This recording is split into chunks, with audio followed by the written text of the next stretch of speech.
እነሆ በዛሬው ዕለትም አዳዲስ መረጃዎች አሁን የደረሱን ስላሉ እነሱን ባጭሩ አሰማችኋለሁ ማለት ነው። ተመልካቾቻችን፣ አድማጮቻችን እንደተለመደው የገባችሁ ላይክ በማድረግ ሌሎችን ወዳጆቻችንን ጋብዟቸው። ላይክ የሚለውን በመጫን ማለት ነው። እናንተ ስትጫኑ እነሱ ኖቲፊኬሽኑን ይመለከቱታል፣ ይገባሉ ማለት ነው። አልጎሪዝሙ ያሳያቸዋል። ስለዚህ ላይክ ማድረግ አትርሱ። ተመልካቾቻችን፣ አድማጮቻችን ሰላም ጤና ይስጥልን። ውድ ተመልካቾቻችን፣ አድማጮቻችን ይህ ደር ፕሬስ ነው። ከሰዓቱ አበይት መረጃዎች ጋር እኔ ደረጀ ሀብተወልድ ነኝ። ተመልካቾቻችን፣ አድማጮቻችን በዚህ የዜና ወጃ ፕሮግራማችን አበይት መረጃዎችን ነው ይዤላችሁ የመጣሁት። በቅድሚያ የአብይ አህመድ አስተዳደር ወይም የአብይ አህመዷ ኢትዮጵያ በመንግስታቱ ድርጅት ክስ ቀረበባት። ክሱ የቀረበው በአውሮፓ የፍትህ ማዕከል አማካይነት ነው። ተመልካቾቻችን፣ አድማጮቻችን እርሱም የኦርቶዶክሳውያንና የአማራ ህዝብን ግድያ በተመለከተ ነው ክሱ የቀረበው። ያም ሆኖ በዛሬው ዕለት ደግሞ አሳዛኝ ነገር ተከስቷል። በዚሁ ዜናችንን እንጀምራለን። የአውሮፓ የህግና የፍትህ ማዕከል ኢትዮጵያ ውስጥ እየተባባሰ ነው ያለውን ግድያ አስመልክቶ ለተባበሩት መንግስታት ድርጅት የዘር ፍጅት መከላከል ቢሮ ጥሪ አቀረበ። ማዕከሉ በቅርቡ አርሲ ዞን አስኮ ወረዳ በትንሹ 37 ኦርቶዶክስ ክርስቲያኖች መገደላቸውን፣ አብያተ ክርስቲያናትን መቃጠላቸውን አመልክተዋል። ማዕከሉ ትናንት ባወጣው ማሳሰቢያው ኢትዮጵያ ውስጥ አጠቃላይ ምርጫ በሚካሄድበት በአሁኑ ወቅት በአንድ ወገን ክርስቲያን ሟች ወገኖቻቸውን ይቀብሩ፣ በሺዎች የሚቆጠሩ ሲቪሎች ደግሞ ከመኖሪያ ቀያቸው ይሰደዱና ይፈናቀሉ ነበር ብለዋል። ግድያው ኦሮሚያ ክልል ውስጥ ክርስቲያኖች ላይ በተደጋጋሚ ከተፈጸሙት ጥቃቶች ባሻገር በቅርቡ ሌላ ጥቃት የተፈጸመ መሆኑን በማመልከትም ድርጊቱ በመላው ኢትዮጵያ በአማራ ህዝብ ላይ እየተደረገ ያለውን ግፍና ጭካኔ የጨመረ ስጋት ነው ብለዋል።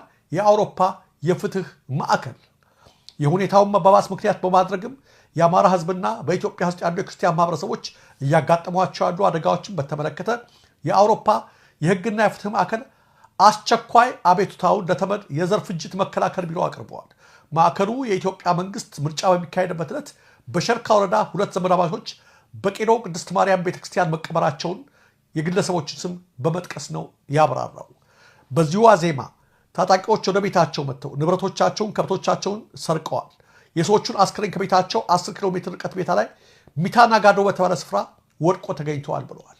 ግንቦት 23 እና 22 ቀን 2018 ዓ.ም ታጣቂዎች በኦሮሚያ ክልል ምስራቅ አርሲ ዞን ውስጥ ተዘዋውረው የኦርቶዶክስ ክርስቲያን ሲቪሎችን በቤታቸው በመንገድና ሲሸሹ መግደላቸውን፣ ከአንድ ክፍለ ዘመን በላይ የቆየውን የቅዱስ ገብርኤልን ቤተክርስቲያን ማቃጠላቸውን እንዲሁም የካራ ኩፍቴና መድኃኔዓለም ቤተክርስቲያንን ዘርፈው ማቃጠላቸውን ዘርዝረዋል።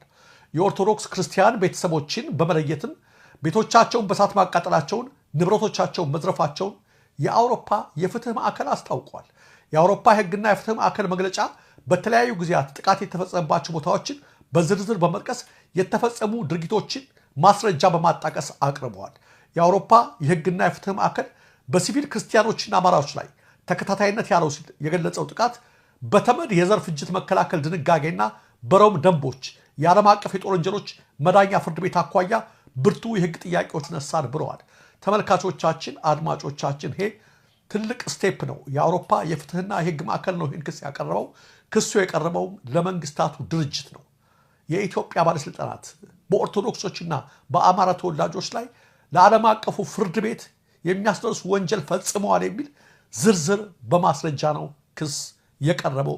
ተመልካቾቻችን ይህ ክስ በቀረበበት በዛሬ ዕለት በዚያው በአርሲ ሽርካ አሰቃቂ ነገር ተፈጽሟል። ተመልካቾቻችን በሚታና ጋዶ ቀበሌ ከትናንት በስቲያ ሰኔ 8 ቀን 2018 ዓ.ም በእርሻ ማሳ ላይ እንዳሉ ከነ በሬዎች ታግተው የነበሩ የጋዶ ማርያም ቤተክርስቲያን አገልጋይ ቄስ አባይነህ ጠብቄ በአሰቃቂ ሁኔታ ታርደው ተጥለው ተገኝተዋል።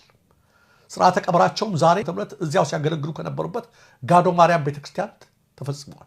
ከዚህ በፊት እዚህ ወረዳ ላይ 169 ኦርቶዶክሳውያን መገደላቸውን፣ ከ30 በላይ የሚሆኑት ይሙቱ ይኑሩ እንደማይታወቅ፣ በወረዳው ካሉት ከ37 አብያተ ክርስቲያናት 11 ብቻ አገልግሎት እንደሚሰጡ፣ አብዛኞቹ ቀበሌዎች ከኦርቶዶክስ መጽዳታቸውና አዳዲስ ዲሞግራፊዎች እየተፈጠሩ መሆኑን፣ ለአክራሪዎቹ ስንቅና ትጥቅ እያቀረበ ፍጅቱን የሚያስፈጽመው የመንግስት መዋቅር መሆኑን መዘገቡ ይታወሳል። ተመልካቾቻችን ዛሬም ግድያቸውን ቀጥለዋል።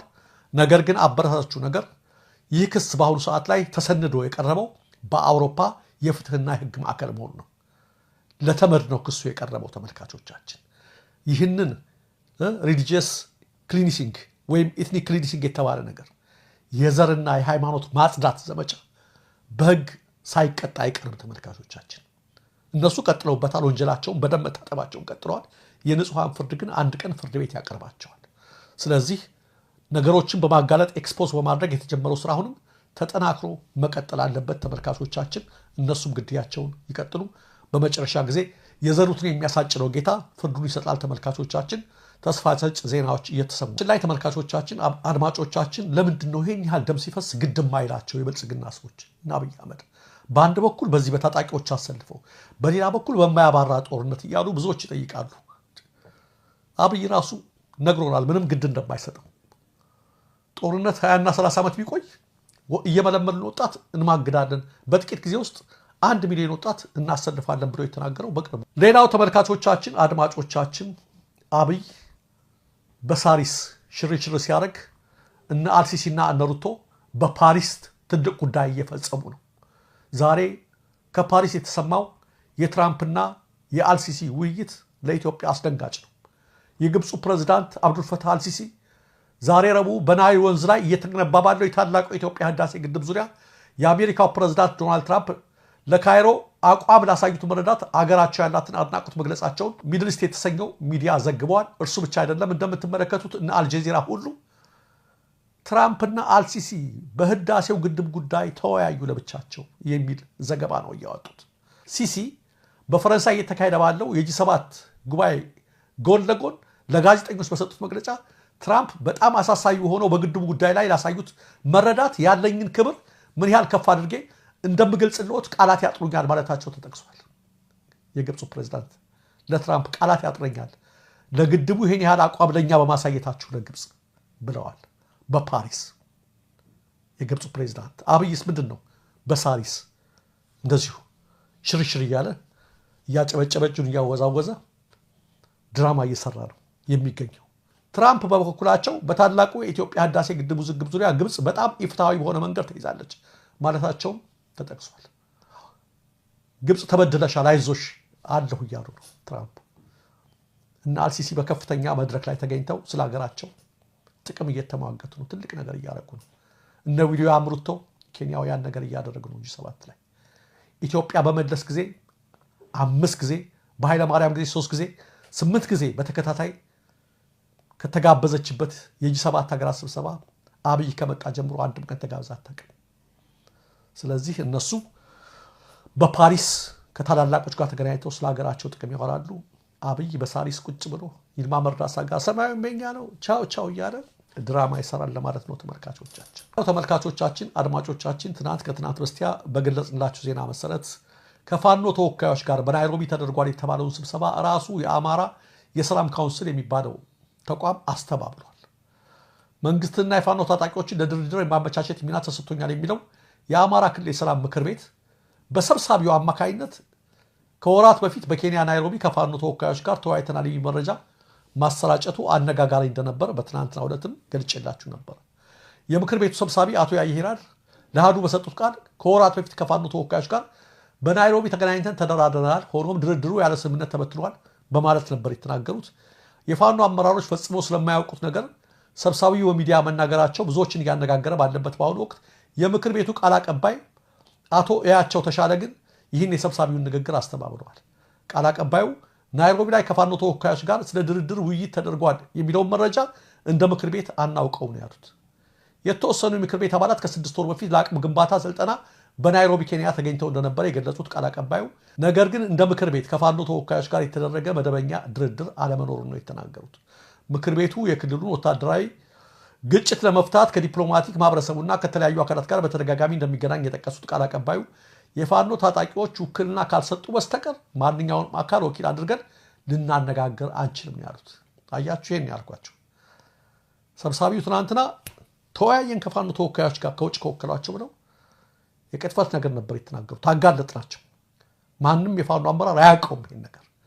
ስለዚህ የእሳቸው ንግግር አሁንም ሊያበላሽባቸው ነው። ሌላ ነገር ደግሞ እነዚህ የምክር ቤት አባላቱ ነገ ጠዋት እንኳን የሆነ ልናነጋገር ብንሞክር የሚያናግረን አናገኝም ብለው ደነገጡና በማግስቱ ይኸው እንደምታዩት አስተባበሩ። አናውቅም እኛ ፋኖ ሞከራቸው ያላቸውን ሰዎች አናቅም፣ የተደረገም ድርድር የለም በማለት ቃል አቀባዩ ዛሬ አስተባብረዋል። በአንድ ቀን አዳር ለማለት ነው። ተመልካቾቻችን፣ አድማጮች አሳዛኝ መረጃ አለ። ይህቺ ወጣት እንደምታዩት ቲክቶከር ነች። ብዙ ተከታዮች ነበሯት እና ትንሽ ደከመኝ ልተኛ ብላ ስትነሳ በዚያው እንዳሸለበች ነው የተነገረው። በቲክቶክ መድረክ ላይ ቤዚ በሚለው መጠሪያዋ በስፋት የምትታወቀውና ከ219 ሺህ በላይ ተከታዮችን ያፈራችው ወጣት ናት። ባጋጠማት ያልተሰበ ድንገተኛ ህልፈት ህይወት ቤተሰቦቿን፣ ወዳጆቿና አድናቂዎቿን በከባድ ሀዘን ውስጥ ጥላለች። ወጣቷ በተለይ የተለያዩ አዝናኝ ምስሎችን በማጋራትና በቀጥታ ስርጭት ጌሞችን በመጫወት ነው የምትታወቀው። ህይወቷ ባለፈበት ምሽትም ትናንት ምሽት ማለት ነው የተለመደውን የቲክቶክ ጌም ስትጫወት ቆይታ ትንሽ ደከመኝ ረፍት ላድርግ በማለት እንደተኛች በዚያው ሳትነቃ ቀርታለች። እናቷ ከእንቅልፏ ልትቀሰቅሳት በሞከረችበት ወቅት ምንም አይነት ምላሽ ባለመስጠቷ የተፈጠረው ያልታሰበ ክስተት መላው ቤተሰቧና የሰፈሩ ማህበረሰብ በከፍተኛ ድንጋጤ ውስጥ ከቷል።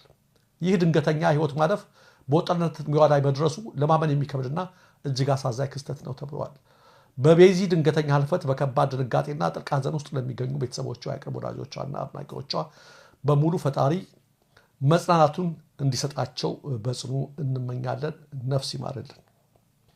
ክቡራን ተመልካቾቻችን፣ አድማጮቻችን የሰዓቱ መረጃዎች እነዚህ ነበሩ። ለትክክለኛ ለወቅታዊ ለፈጣን መረጃዎች እንዲሁም ለቁም ነገር አዘል ዝግጅቶች ደርፕሬስን ይከታተሉ። ኢትዮጵያ ሀገራችን፣ ምስራቅ አፍሪካችን በሰላም በአንድነት በሞገስ በነፃነት በፍቅርና በክብር ለዘላለም ይኑሩ። እወዳቸዋለሁ፣ አከብራቸዋለሁ። ጤና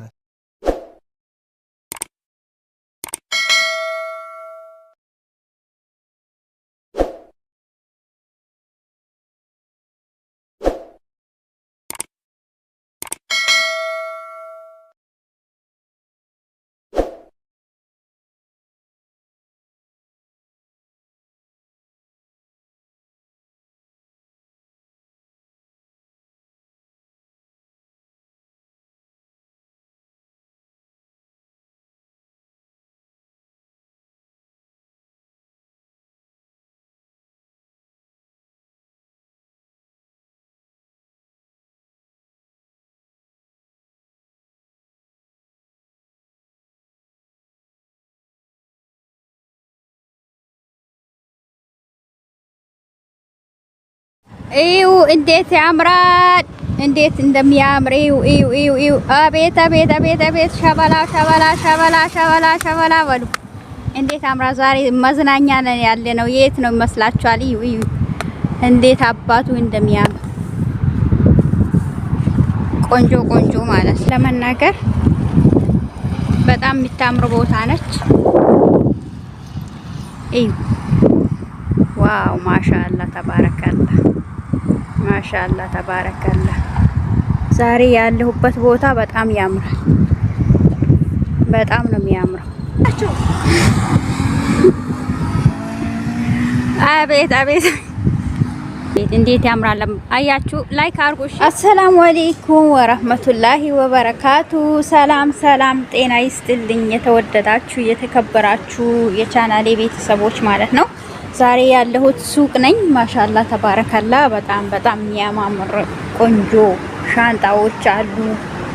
እውነት ለመናገር እነዚህ ለመሳፈር በጣም ማርክ እንትን ናቸው ማለት ነው። በጣም አሪፍ ናቸው።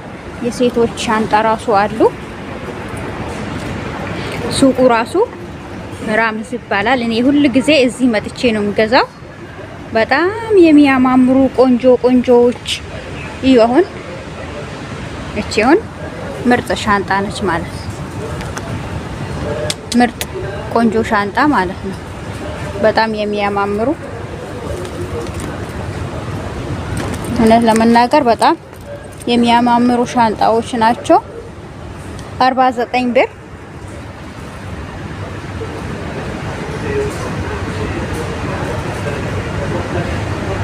49 ብር ነው ማለት ነው። እውነት ለመናገር ያምራሉ። ይሄ ደግሞ 32 ብር ነው ማለት ነው። በጣም የሚያማምሩ ናቸው። ቆንጆ ቆንጆ ልብሶች፣ ሻንጣዎች በጣም አሪፍ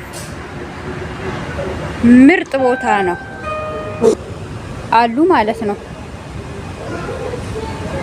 እና ዋጋቸውም በጣም አሪፍ ነው። ይሄን ያህል ተወዳጅም አይባሉም። መነጽርም አለ የምፈልጉት ማለት ነው ህፃናቶቹን። ዋው ዛሬ ምርጥ ቦታ ነው ያለሁት። እንግዲህ ወጥቻለሁ ማለት ነው። ላይክ እያደረጋችሁ ቪዲዮን ያበረታታችሁኝ ማለት ነው ቤተሰብ። አሁን እነዚህ ጫማዎች ለኢትዮጵያ በጣም ያገለግላሉ። ምርጥ ናቸው።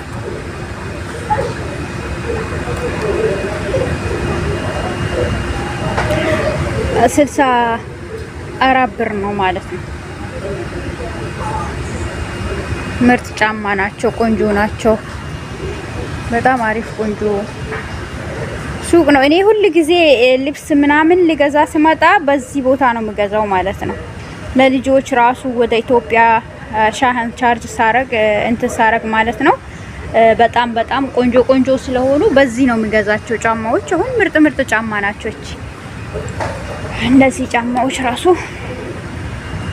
በጣም እንትን የሆነ ጫማ ማይፈልግ ሰው ይሄ በጣም አሪፍ ጫማ ነው።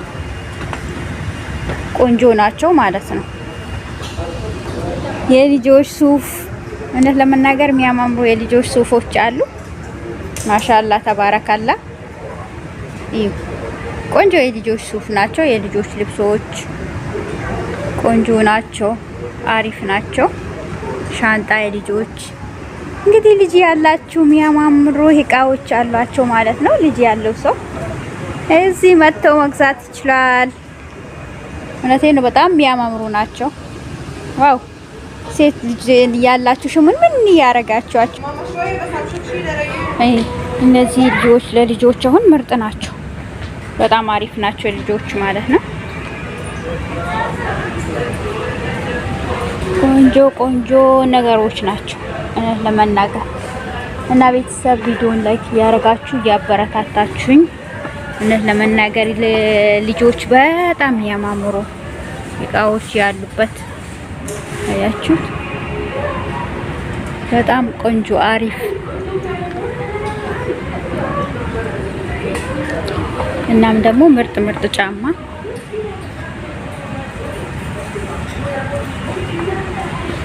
አሉ ማለት ነው።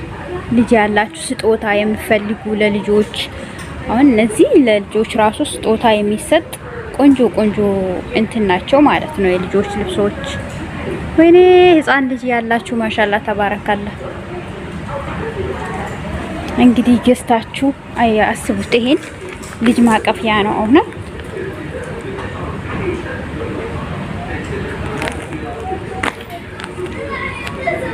ደግሞ በጣም ርካሽ ነው። አስቡት፣ በጣም ርካሽ ነው። ማሻአላ ተባረከላ። ውድ አይደለም። ይህ ጫማ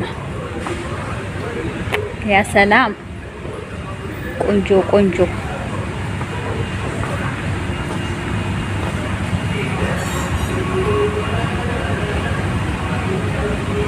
የሴቶች የወንዶች ጫማ በጣም አሪፍ ቆንጆ ጫማዎች ማርካቸው አሉ ማለት ነው። እኔ ከዚህ በፊት ከዚህ ገዝቼ ሊኬ ማሻአላ ለወንድሞቼ ልጆች እውነት ለመናገር ጫማው እድሜ ያለው ቆንጆ አሪፍ ጫማ ነው። ያው ገንዘብ አውጥታችሁን ብገዙት ራሱ በጣም አይቆጫችሁም ማለት ነው።